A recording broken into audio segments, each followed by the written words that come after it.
Welcome back, guys, to another video. And so today this might be a more simple topic to y'all. This might be a topic that most of y'all know about, but this is just a solve for x topic. And so what I wrote down here first is that we have an equation. An equation of x plus 2 is equal to 5. And so, most of y'all know how to solve this. So if you want, just skip this part of the video. Just don't watch it at all if you're that confident. But we have x plus 2 is equal to 5.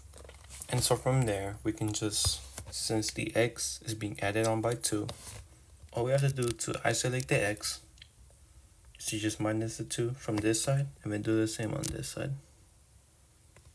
Because you're basically moving it to the other side, so you could also just write this. Oops.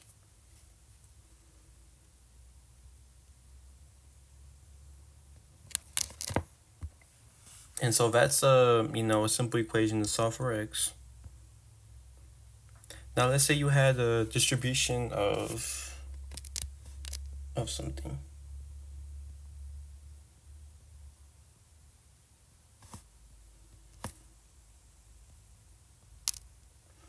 Now, what you could do for this equation is there's actually two ways to solve for this.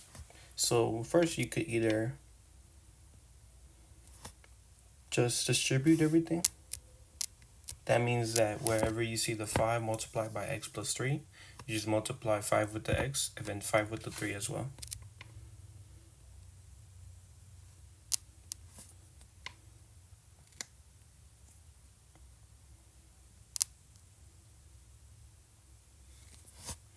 Then from there, you can just minus it. And this is actually a pretty good way.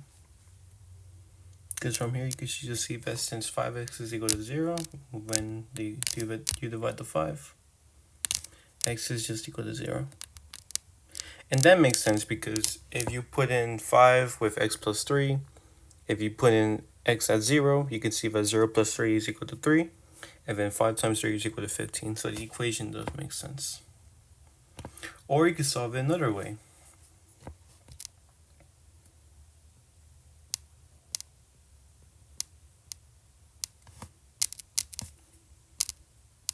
Instead, what you could do is just take the 5 out of the equation immediately, because you can just divide it, because the x plus 3 is being multiplied by the 5.